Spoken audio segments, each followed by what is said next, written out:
Mina olen Adele ja just eile sain ma kätte enda 7. klassi lõputunnistuse. Täna aga olen juba jõudnud siia konverentsile, et rääkida, ma arvan, millestki väga aktuaalsest iga õpilase elus. Nimelt koolisööklast. Me kõik oleme seal käinud. Kas siis selleks, et saada kõht lihtsalt täis või selleks, et veeta sõpradega aega. Aga täna ma sooviksin keskenduda hoopis sellele, milline võiks välja näha üks koolisöökla 25 aasta pärast. Selleks ajaks olen mina ise 39-aastane ja loodetavasti enam koolisööklasse igapäevaselt ei satu. Küll aga võivad seal käia minu lapsed. Aga ennem, kui hüppame tulevikku, viiksin ma teid tagasi minevikku ühe väikese looga ajast, kui olin alles 6-aastane ja just alustanud enda kooliteed. Ma olin koolis käinud vaid 5 päeva. Tol aastal oli seoses Tallinna maratoniga püstitatud Vabaduse väljakule raadiostuudio ning kuna tol ajal töötas mu isa veel raadios, siis niimoodi sattusingi ma otse-eetrisse. Kui mult siis väikese intervjuu käigus küsiti, mida ma arvan koolitoidust, oli minu vastus sellele äärmiselt ausa 6-aastasena täielik pläust. Nüüd te võite arvata, kui šokeeritud mu vanemad olid, aga nojah, ma olin 6. Aga ikkagi näha seda vesiskastet tükkidega, mille päritolus keegi päriselt kindel ei olnud, koos laiali laguneva roheka kartuliga, oli tõeliselt šokeeriv, kuna olen alati üles kasvanud koduse, maitsva ja suhteliselt lihtsa toiduga, kus näiteks hakklihakastmes on selgelt eristatav hakkliha ja kaste ja kus kartul on kollane ja sööma kutsuv. Kahjuks muutus siiski koolitoidu mittesöömine minu puhul nii suureks probleemiks, et kui siis minu eriti armas klassijuhataja lubas mul kodus toitu kaasa võtta, siis kasutasin see võimalus koheselt ära. Selleks hetkeks olidki minu koolilõunatest saanud niinimetatud kodulõunad. Aga mõelge korraks.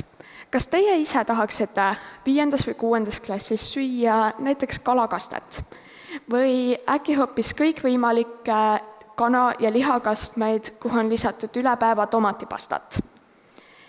Ma miskipärast eriti ei usu, et teie enda kodudes teete endale või enda perele roogi, kuhu te panete purgitäie maisi või pool tuubitäit tomatipastat.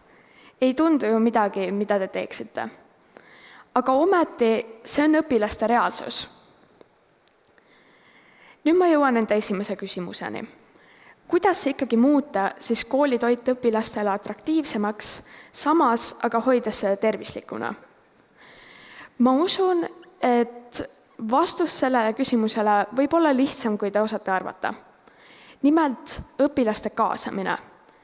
Kui õpilased tunnevad kontrolli enda keskkonna ja toidu üle, on minu arvates suurem võimalus, et nad hiljem ka seda toitu söövad ning uusi asju proovivad. Õpilasi saaks kaasata väga mitmel moel. Näiteks saaks kas või kord kuus läbi viia niinimetatud lemmiktoidu hääletusi. Õpilased saaksid päriselt teada anda, mis neile menüüs meeldib ja mis ei meeldi ning mida nad tahaksid ka seal näha. See oleks samuti ka väärtuslik info kindlasti nii toitlustajale kui ka menüü koostajale. Üks hea näide siia juurde tuua on näiteks minu enda kokandustundidest.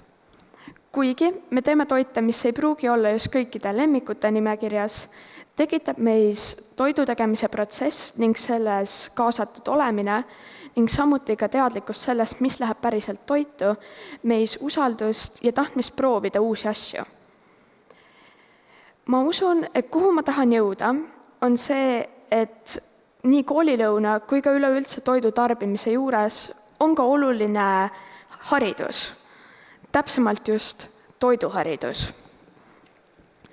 Kuigi koolides on kokandustunnid, ei räägita veel tänaseks just paljudes näiteks sellest, kust on toit pärit, millest see koosneb ja üldse, mis asi on toit. Keegi ei seleta meile lahti, mis vahe on kohalikul ja sissetoodud toidul ja toorainel ja kust ja kuidas see kartul päriselt meie taldrikule jõuab.